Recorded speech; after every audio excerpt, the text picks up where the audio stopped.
ಆತ್ಮೀಯ H16 news ಅರ್ಥಾತ್ ಹೇ ಸೀತಾರಾಮ್ಗೆ ಸ್ವಾಗತ. ನಾನು ನಿಮ್ಮವ MI ಅಥವಾ ಮಲ್ಲಪ್ಪ ಜೋತ್ ಅವರು. ಆತ್ಮೀಯರೇ, ಈಗಾಗಲೇ ಬೆಳಗಾವಿ ಜಿಲ್ಲೆಯ DCC ಬ್ಯಾಂಕ್ನಿಂದಾಗಿ ಘನಘೋರವಾದಂಥ ಒಂದು ಚಿತ್ರಣ ಬರ್ತಾ ಇದೆ. ಎದುರಿಗೆ ಎರಡು ಕುಟುಂಬಗಳು, ಒಂದು ಕಡೆ ಕತ್ತಿ ಅವ್ರದ್ದು, ಇನ್ನೊಂದು ಕಡೆ ಜಾರಕಿಹೊಳಿ ಅವ್ರದ್ದು, ಇನ್ನಷ್ಟು ಜೊಲ್ಲೆ ಅವ್ರದ್ದು, ಜೊತೆಗೆ AB ಪಾಟೀಲ್ ಅವ್ರದ್ದು.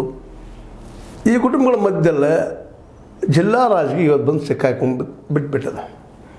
ಇವ್ರ ಮಧ್ಯದಲ್ಲಿ ಸಿಕ್ಕಾಕೊಂಡಿದ್ದು ಯಾರಪ್ಪ ಅಂದ್ರೆ ಸಹಕಾರ ರಂಗ ಯಾರದಪ್ಪ ಅಂದ್ರೆ ರೈತರದು. ನಿಜವಾಗಿ ಇಲ್ಲಿವರೆಗೂ ಇತಿಹಾಸ ನೋಡಿದಾಗ ನಾವು ಇವತ್ತೊಂದು ಜಜ್ಮೆಂಟ್ಗೆ ಬರಬೇಕಾಗ್ಯದ, ಒಂದು ವಿಚಾರಕ್ಕೆ ಬರಬೇಕಾಗಿದೆ.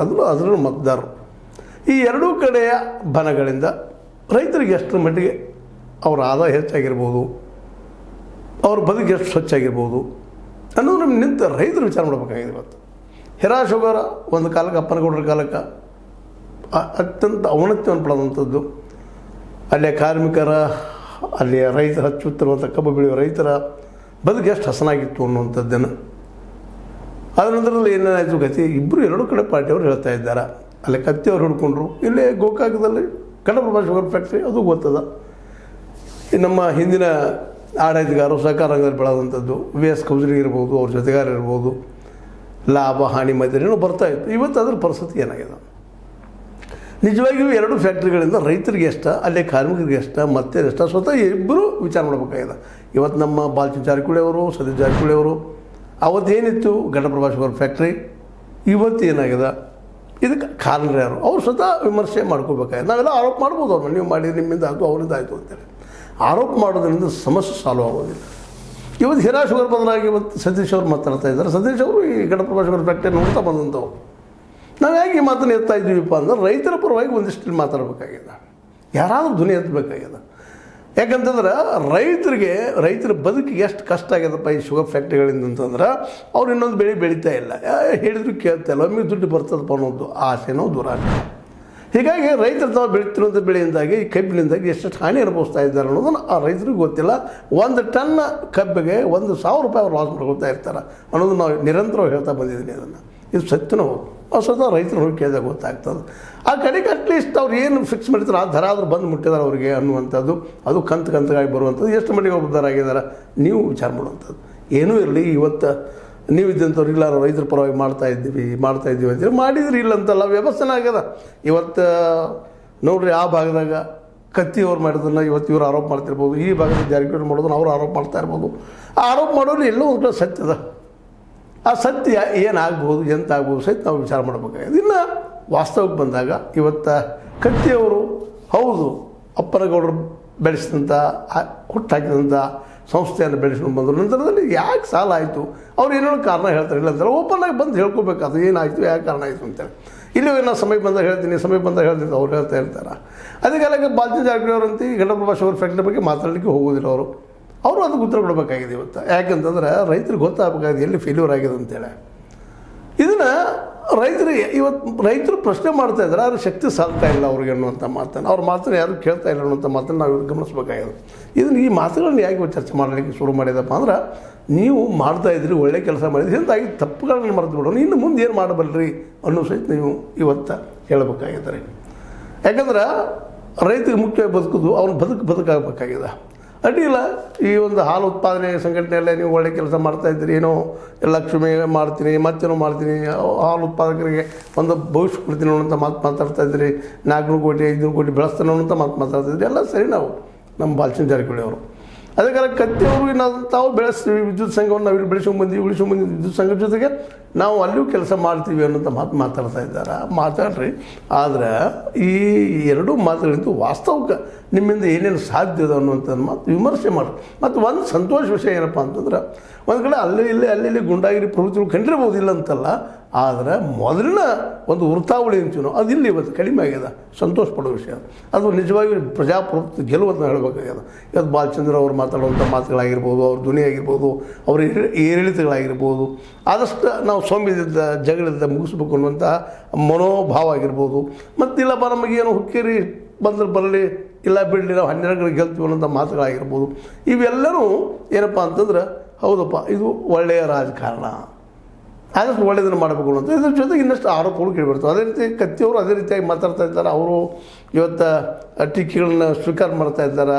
ಅದ್ರ ಜೊತೆಗೆ ಇಲ್ಲ ಹಿಡಿದಿಟ್ಟಂಥ ಜನರನ್ನ ಹಿಡಿದಿಟ್ಟಿರಲಿಲ್ಲ, ಅದೇನೋ ನಾವು ಸಿಂಧಿಗಳ ಕಡೆ ಶುರುವಾಗಿ ನಾವು ಮಚ್ಚು ಗಿಚ್ಚು ಹೋಗಿದ್ದೀವಿ ಅನ್ನೋಂಥ ಮಾತುಗಳನ್ನಾಗಲಿ ಮಾತಾಡೋದನ್ನು ಗಮನಿಸಿದಾಗ ಇವರಿಬ್ಬರು ಒಂದು ರೀತಿಯಿಂದ ಶಾಂತ ರೀತಿಯಿಂದ ಹೋಗ್ತಾಯಿದೆ. ಇದು ಮುಂದುವರಿಲಿ. ಆದ್ರೆ ಇವರಿಬ್ಬರಲ್ಲೇ ಇವತ್ತು ಯಾರು ಹಿತ ಅನ್ನೋಗಿದ್ದು, ಯಾರು ಒಳ್ಳೆ ಕೆಲಸ ಮಾಡಬಲ್ಲ ಅನ್ನೋದು ಒಂದಿಷ್ಟು ವಿಮರ್ಶೆ ಮಾಡ್ಕೋಬೇಕಾಗಿದೆ. ಸ್ವತಂತ್ರವಾದ ಮೀಡಿಯಾಗೆ ಬೇಕಾಗಿರುವುದು ಸ್ವತಂತ್ರ ಧ್ವನಿ. ಆ ಸ್ವತಂತ್ರ ಧ್ವನಿ ಉಳಿಸಲು ನೀವು ಮಾಡಬೇಕಾದದ್ದು ಇಷ್ಟೇ. ಅದೇನಪ್ಪಾ ಅಂತಂತಂದ್ರೆ ನಿಮ್ಮ ಕೈಲಾದಷ್ಟು ಸಹಾಯ ಈ ಚಾನಲ್ಗೆ ಮಾಡಿ ಹಾಗೂ ನಿಮ್ಮ ಧ್ವನಿಯನ್ನು ಕಾಪಾಡಿಕೊಳ್ಳಿ. ಇವತ್ತಿನ ಬದಲಾದ ರಾಜಕೀಯದಲ್ಲಿ ಸಹಜವಾಗಿ ಸೌಮ್ಯತೆಯಿಂದ ಆಡಳಿತ ಮಾಡಬೇಕು ಅನ್ನುವಂಥದ್ದು, ಇಲೆಕ್ಷನ್ ಮಾಡಬೇಕು ಅನ್ನುವಂಥದ್ದು ಒಳ್ಳೆ ಲಕ್ಷಣ ಹಾಕೊಂಡ್ರೂ ಸಹ ಇವತ್ತಿಗೂ ಸಹ ಒಂದಿಷ್ಟು ಈ PKPS ಸದಸ್ಯರನ್ನು ಅಥವಾ ನಿರ್ದೇಶಕರನ್ನ ಇನ್ನುಳಿದವ್ರನ್ನ ಮುಚ್ಚಿಡುವಂಥ ಮಾಡುವಂಥ ಕೆಲಸಗಳು ಇನ್ನೂ ಕಂಟಿನ್ಯೂ ಇದ್ದಾವ ಅಂತೇಳಿ ಒಂದೊಂದು PKPSಗೆ 20-25 ಲಕ್ಷ ತನಕ ಕೊಟ್ಟಿದ್ದಾರೆ ಅನ್ನೋಂಥ ಆರೋಪಗಳು ಕೇಳ್ತಾ ಇದ್ದಾವೆ ಒಬ್ರಿಗೊಬ್ಬರು. ಇದು ಈ ರೀತಿ ಕೊಟ್ಟು ತೆಗೆದುಕೊಂಡು ಮಾಡುವಂಥ ವ್ಯವಹಾರಗಳಿಂದಾಗಿ ನಾಳೆ DCC ಬ್ಯಾಂಕ್ನಲ್ಲೇ ಲಾಭ ಮಾಡಿಕೊಳ್ಳದಿದ್ದಾರೆ ಅನ್ನುವಂಥ ಒಂದು ಪ್ರಶ್ನೆ ಸಹಜವಾಗಿ ಜನಸಾಮಾನ್ಯರಲ್ಲಿ ಮೂಡ್ತಾ ಇದೆ.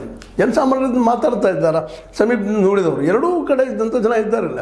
ಒಂದು ಕಡೆ ಈ ನಮ್ಮ ಜಾರಕಿಹೊಳಿ ಅವರ ಮತ್ತು ಜೊಲ್ಲೆಯವ್ರ ಜೊತೆಗಿದ್ದಂಥವ್ರು, ಇನ್ನೊಂದು ಕಡೆ ಕತ್ತಿ ಮತ್ತು ನಮ್ಮ AB ಪಾಟೀಲ್ ಜೊತೆಗಿದ್ದಂಥವ್ರು ಅಲ್ಲಲ್ಲೇ ಮಾತಾಡಿಕೊಳ್ತಾ ಇದ್ದಾರೆ.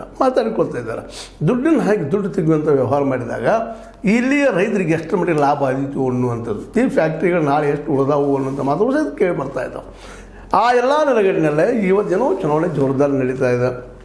28ರ ಸಾಯಂಕಾಲ ನಾನು ನೋಡ್ತೀನಿ ಅನ್ನುವಂಥ ಅವ್ರ ರಿಸಲ್ಟ್ ಬರ್ತದೆ ನಿಮ್ಗೆ ತೋರಿಸ್ತೀನಿ ಅನ್ನೋಂಥ ಮಾತನ್ನು ಒಂದು ಕತ್ತಿಯವ್ರು ಮಾತಾಡಿದ್ರೆ, ಇನ್ನೊಂದು ಕಡೆ ಬಾಲಚಂದ್ರ ಆಗಿರ್ಬೋದು, ಸತೀಶ್ ಅವರಾಗಿರ್ಬೋದು, ಇಲ್ಲ ಇದು ನಾವು ನೋಡ್ತೀವಿ ಅದನ್ನು ಹುಕ್ಕೇರಿಯನ್ನು ಹೇಗೆ ನಾವು ಪಡ್ಕೋಬೇಕು ಅನ್ನೋಂಥ ನೆಲೆಯಲ್ಲಿ ಮಾತಾಡೋದು ನೋಡಿದಾಗ ಇದರಲ್ಲಿ ಜಿದ್ದಾಜಿದ್ದಿಯ ಮಾತು ಇರಲಿ. ಜೊತೆಗೆ ನಿಜವಾಗಿಯೂ ಸಹಕಾರ ರಂಗದಲ್ಲೇ ಬರೀ ನಾವು ಸಹಕಾರ ತತ್ವ ನೆಲೆಗಟ್ಟಿನಲ್ಲಿ ರೈತರ ದುಡ್ಡಿನಿಂದ ರಾಜಕೀಯ ಮಾಡಬೇಕು ಅನ್ನುವಂತಹ ಒಂದು ವಿಚಾರಗಳೇನಿದ್ದಾವೆ ಇಲ್ಲಿವರೆಗೆ. ಯಾಕಂದರೆ ಇಲ್ಲಿ ಎಲ್ಲ ನೋಡ್ರಿ ನಾವು ಸಹಕಾರ ಸಂಘದ ಸಹಕಾರ ನೆಲೆಗಟ್ಟಿನಲ್ಲೇ ಇರುತ್ತಿರುವಂಥ ಸಕ್ಕರೆ ಕಾರ್ಯಗಳು ಹೆಚ್ಚು ಲಾಸ್ತಲ್ಲೇ ಇದ್ದಾವೆ. ಅದು ಯಾಕೆ ಇದ್ದಾವಪ್ಪ, ಏನು ಕಾರಣ ಇದ್ದಾವೆ ಅನ್ನುವಂಥದ್ದು ನಾವು ಇವತ್ತು ಹುಡುಕಬೇಕಾಗಿದೆ. ನಾವೆಲ್ಲರೂ ನಮ್ಮ ಲಾಭಕ್ಕಾಗಿ ನೋಡೋದು ಅಷ್ಟೇ ಅಲ್ಲ, ಇವತ್ತು ಈ ವ್ಯವಸ್ಥೆ ಉಳಿಬೇಕಾಗಿತ್ತಂದ್ರೆ, ಇಲ್ಲಿ ಭ್ರಷ್ಟತೆ ಕಡಿಮೆ ಆಗಬೇಕಾಗಿತ್ತಂದ್ರೆ ಈ ರಾಜಕಾರಣ ಸಹಿತ ಇನ್ನಷ್ಟು ಪ್ರಾಮಾಣಿಕವಾಗಿ ಆ ದಿಶೆಯಲ್ಲಿ ಕೆಲಸ ಮಾಡಿದ್ರೆ ಯೋಗ್ಯ. ಆದರೆ ಯಾರು ಮಾಡಬಲ್ಲರು ಅನ್ನೋ ಜೊತೆಗೆ ಇನ್ನೊಂದಿಷ್ಟು ನಾವು ರೈತರಲ್ಲೂ ಕೇಳ್ಕೊಳ್ಳುವಂಥದ್ದು ಏನಪ್ಪ ಅಂತಂದ್ರೆ, ಈಗಂತೂ ಈ ಪರಿಸ್ಥಿತಿ ಅದ. ವಾಸ್ತವವಾಗಿ ಒಂದು ಕಡೆ AB ಪಾಟೀಲರು, ಕತ್ತಿಯವರು, ಇನ್ನೊಂದು ಕಡೆ ಜೊಲ್ಲೆ ಮತ್ತು ನಮ್ಮ ಜಾರಕಿಹೊಳಿ ಸಹೋದರರು ನಿಂತಿದ್ದಾರೆ. ಈ DCC ಬ್ಯಾಂಕಿನ ಅಧಿಕಾರ ಹಿಡ್ಕೊಳ್ಬೇಕಂತೇಳಿ ನಡುವೆ ಈ ಒಂದು ಹುಕ್ಕೇರಿ ವಿದ್ಯುತ್ ಸಂಘದಾಗಿರ್ಬೋದು, ಜೊತೆಗೆ ಹೀರಾ ಶುಗರ್ದು ಆಗಿರ್ಬೋದು.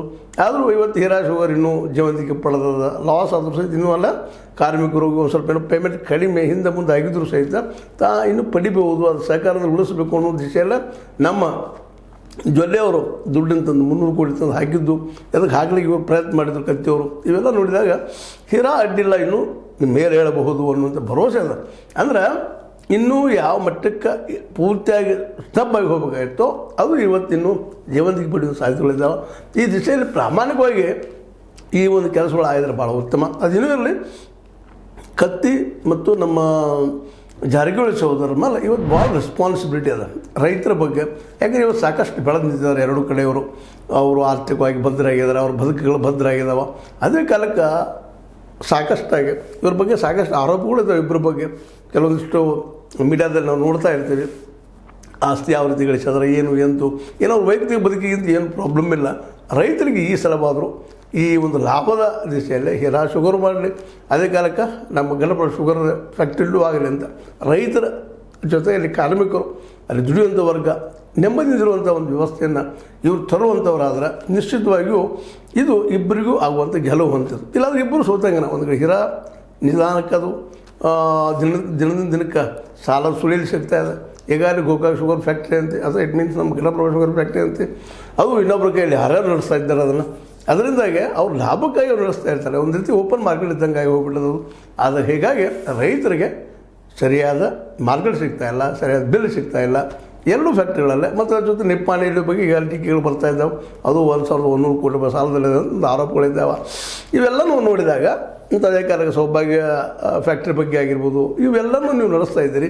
ದಯವಿಟ್ಟು ಇದರ ಲಾಭ ನಡೆಸುವಂಥದ್ದು, ರೈತರಿಗೆ ಬದುಕೋದಕ್ಕೆ ಅನುಕೂಲ ಆಗುವಂಥದ್ದು, ಅವರಿಗೆ ಸಾಲ ಆಗದಂಥ ಬದುಕು ನಿರ್ವಹಣೆ ಆಗುವಂಥದ್ದು ಮಾಡುವ ಕೆಲಸ ನಿಮ್ಮ ಸಹಕಾರ ಸಂಘಗಳಲ್ಲಿ ಅದ, ಆ ಫ್ಯಾಕ್ಟ್ರಿಗಳಲ್ಲೂ ಅದ ರೀ. ಆದರೆ ಅದರಲ್ಲಿ ಮ್ಯಾಕ್ಸಿಮಮ್ ಲಾಭ ತೆಗೆದುಕೊಳ್ಳಾರ್ದ ಅದು ರೈತರಿಗೆ ಆಗುವಂಥ ಕೆಲಸ ಮಾಡಿದರೆ ನಿಶ್ಚಿತವಾಗಿಯೂ ಇಬ್ಬರು ಇತಿಹಾಸ ಉಳಿತಾರೆ. ಎರಡೂ ಬಣದವರು, ಜೊಲ್ಲೆ ಅವ್ರದ್ದಾಗಿರ್ಬೋದು, ನಮ್ಮ ಜಾರಕಿಹೊಳಿ ಅವ್ರದ್ದಾಗಿರ್ಬೋದು, ಕತ್ತಿಯವರಾಗಿರ್ಬೋದು, ಈ ಪಾಟೀಲರಾಗಿರ್ಬೋದು. ನೀವು ಬಾಯಲ್ಲಿ ರೈತರ ಹಿತ ಅನ್ನೋದಿದ್ರು ಅದನ್ನು ಕೃತಿಯಲ್ಲಿ ತಂದ್ರೆ ಮುಂದಿನ ದಿನದಲ್ಲಿ ನಿಶ್ಚಿತವಾಗಿಯೂ ನಿಮ್ಮ ಬಗ್ಗೆ ಇನ್ನಷ್ಟು ರಾಜಕೀಯ ಹೊಸ ವಿಚಾರಗಳು ಬರ್ಬೋದು ಮತ್ತು ಹೊಸ ರಾಜಕೀಯಕ್ಕೆ ಅದು ನಾಂದಿನೂ ಆಗ್ಬೋದು. ಯಾಕಂದ್ರೆ ರೈತರಲ್ಲಿ ಪಾಪ ನಿಜವಾಗಿಯೂ ತಿಳುವಳಿಕೆ ಇಲ್ಲ ಅನ್ನೋಕ್ಕಿಂತಲೂ ಎಜುಕೇಷನ್ ಇರೋದಕ್ಕಾಗಿ ಅವ್ರು ಇವತ್ತು ತಮ್ಮ ಸಹಕಾರ ಕ್ಷೇತ್ರವನ್ನು ಯಾರೋ ರಾಜಕಾರಣಿಗಳು ಕಳ್ಕೊಳ್ತಾ ಇದ್ದಾರೆ. ಆ ರೈತರ ಬಗ್ಗೆ ಎಲ್ಲರಿಗೂ ಕರುಣೆ ಇರಲಿ ಅನ್ನುವಂಥ ಮಾತನ್ನು ಹೇಳ್ತಾ ಇದು ಹೇಳಬಾರ್ದಾಗಿತ್ತು, ಬಟ್ ಹೇಳುವಂಥ ಕೆಲಸ ನಮಗೂ ಆಗ್ಯದ. ಯಾಕಂದ್ರೆ ಇಲ್ಲಿ ಏರಿ ಜಿದ್ದಿ ನೋಡಿದ್ರೆ ಯಾರಾದರೂ ಆಗಲಪ್ಪ ನಮಗೇನೋ ಬಂತು ನಾವು ಸುಮ್ಮನೆ ಇರ್ಬೋದಿತ್ತು. ಬಟ್ ರೈತರ ದಿನಕ್ಕೆ ನಾವು ಸ್ವತಃ ಮತ್ತೊಮ್ಮೆ ನೆನಪು ಮಾಡಿಸ್ತಾ ಇದ್ದೀನಿ ತಮಗೆಲ್ಲ, ಈ ದೇಶದ ರೈತನ ದಿನದ ಪಗಾರ ಅಂತಿರಲ್ಲ ಬರೀ 27 ರೂಪಾಯಿ. ಇದು ಪಾರ್ಲಿಮೆಂಟ್ದಲ್ಲಿ ಆದಂಥದ್ದು. ಇದು ಗಮನದಲ್ಲಿಟ್ಕೊಂಡ ಲಾಭದ ಉದ್ಯೋಗ ನಾವು ಮಾಡ್ತೇನೆ ಅಂತೇಳಿ ಮೋದಿಯವರು ಹೇಳಿದ್ರು 2022 ಆಗ್ತದೆ ಅಂತೇಳಿ, ಡಬಲ್ ಮಾಡ್ತೀನಪ್ಪ ಇನ್ಕಮ್ ಅಂತೇಳಿ. ಅವರಿಂದಂತೆ ಆಗಲಿಲ್ಲ. ಅಟ್ಲೀಸ್ಟ್ ನೀವು ರಾಜಕಾರಣಿಗಳಿದ್ದೀರಿ, ಅನುಕೂಲವಂತರಿದ್ದೀರಿ, ನೀವಿಬ್ಬರು ಒಂದು ಒಳ್ಳೆಯ ರಾಜಕಾರಣ ಮಾಡಲಿ.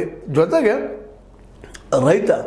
ರೈತನ ಬದುಕ ಸಾಲಿಲ್ಲದ ಒಂದಿಷ್ಟು ಲಾಭದ ಬದುಕಿನಲ್ಲಿ ಆಗಲಿ ಅಂತ ಹೇಳ್ತಾ, ಕೆಲವೊಂದು ಇಲ್ಲ ಅಂತಲ್ಲ, ಮಿಡಲ್ ಅಥವಾ ಹೈಯರ್ ಮಿಡಲ್ ಒಂದು ಸ್ವಲ್ಪ ಫ್ಯೂಚರಿಸ್ಟ್ ಅಂತೀವಿ ನಾವು, ಜಮೀನ್ದಾರ ಅಂತೀವಿ, ಅಂಥವ್ರು ಆರಾಮಿದ್ದಾರೆ. ಬಟ್ ಸಣ್ಣ ರೈತರು 1 ಎಕರೆ 2 ಎಕರೆ 3 ಎಕರೆ ಇದ್ದಂಥ ರೈತರು, ಕಬ್ಬು ಬೆಳೆಯೋರು, ಅವ್ರ ಬದುಕು ಸಾಲ ಮುಕ್ತ ಆಗಲಿ, ಅದಕ್ಕೆ ನೀವೆಲ್ಲರೂ ಶ್ರಮ ಪಡಲಿ ಅನ್ನೋದು ನಮ್ಮ ಒಂದು ಏನಪ್ಪ ಅಭಿಪ್ರಾಯ. ಇದು ನಿಮ್ಗೆ ಒಪ್ತಿರಲಿಲ್ಲ ಗೊತ್ತಿಲ್ಲ, ಬಟ್ ಇದನ್ನು ಜನ ಬಯಸ್ತಾ ಇದ್ದಾರೆ, ರೈತರು ಬಯಸ್ತಾ ಇದ್ದಾರೆ. ಏನಂತಾರೆ ಇದಕ್ಕೆ ಇದು ಮಾಡಬಲ್ಲರ ಅಂತ ಹೇಳ್ತಾ, ಇದು ನಿಮ್ಮ ಲೈಕ್ ಆಗಿರ್ಬೋದು, ಲೈಕ್ ಆಗದೇ ಇರ್ಬೋದು, ಲೈಕ್ ಮಾಡಿ, ಶೇರ್ ಮಾಡಿ, ಕಮೆಂಟ್ ಮಾಡಿ, ಜೊತೆಗೆ ಸಬ್ಸ್ಕ್ರೈಬ್ ಆಗೋದು ನಿಲ್ಲಿಸಬೇಡ್ರಿ. 860 ನ್ಯೂಸ್ ಅರ್ಥದ ಚಿತ್ರಣ, ಸತ್ಯದ ಕೈಗಳಲ್ಲಿ ವಂದನೆಗಳು.